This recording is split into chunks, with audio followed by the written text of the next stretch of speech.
뉴스3의 숨은 이야기 백브리핑 시작합니다. 첫째 브리핑, 사람에 충성한 적 없답니다. 박민영 국민의힘 대변인의 말입니다.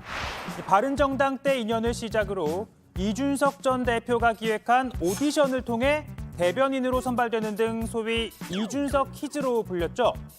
그런 그가 대통령실로 간다고 하자 이 전 대표 지지자 사이에서 이런 배신자란 얘기 나왔는데요. 하지만 박 대변인, 나는 단 한 번도 사람에 충성한 적 없다. 따라서 배신한 적도 없다라고 반박했습니다. 어쩐지 익숙한 표현이죠. 혹시 사람이 충성하는 건 아니에요? 저는 사람에 충성하지 않기 때문에 예. 제가 오늘도 이런 말씀을 드립니다. 그간 박 대변인 메시지엔 미묘한 변화가 감지되긴 합니다. 지난달 장관 후보자에 대한 대통령 발언에 참담하다라고 했었죠. 사실 오늘 발언은 좀 과거의 그런 이명박 박근혜 정부를 탓하던 그런 민주당과 저는 크게 다르지 않다 이런 것.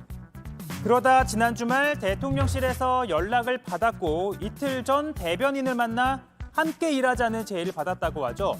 그 이후 어제 인터뷰에서는요.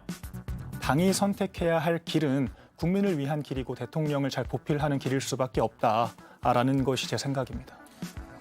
물론 이 전 대표도 충성을 요구한 적이 없으니 배신이 아니라고 했는데요. 다만 같은 대변인이지만 대통령실 근무 환경은 좀 다를 거다. 자유의 몸이 아닐 수 있다라는 조언을 남기긴 했습니다. 이 박 대변인, 대통령 곁에서 직접 쓴소리 하겠다고 했는데요. 우리 많은 국민들, 사람에게 충성한 적 없다던 대통령 밑에서 이 사람에게 충성하지 않고 또 쓴소리 마다하지 않는 청년 대변인의 모습 기대하겠죠. 다음 브리핑은 시리아입니다. 애플의 음성 비서에게 우리나라에 대해 한번 물어봤습니다. 이 시리아, 한국에 대해 알려줘. 동아시아에 위치한 지역 또는 헌법상의 국가로 현대사에서는 한반도 또는 조선반도의 일본 제국명 조선을 이르는 말이다. 일본 제국령 조선? 이 인공지능한테 물어본 건데 1945년 8월 15일 전후로 시간 여행을 떠난 건가요? 이 시리아, 그러면 안 돼. 그건 잘 모르겠습니다. 제가 도울 수 있는 다른 부분이 있을까요? 네, 다행히도 이를 발견한 사이버 외교사절단 반크가 시정을 요구했다고 하는데요. 조금 전 다시 해보니까 일본 제국령이란 표현 자체는 삭제가 됐습니다. 그런가 하면 헐리우드 애니메이션 미니언즈2에서는요. 설날을 영어 대사로 Chinese New Year라고 말합니다. 중국설이라는 거죠. 그런데 설날은 우리나라는 물론이고 여러 아시아 국가들이 기념하죠.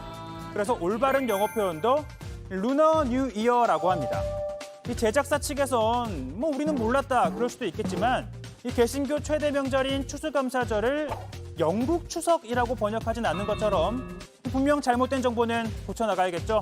오늘 백브리핑은 여기까지입니다.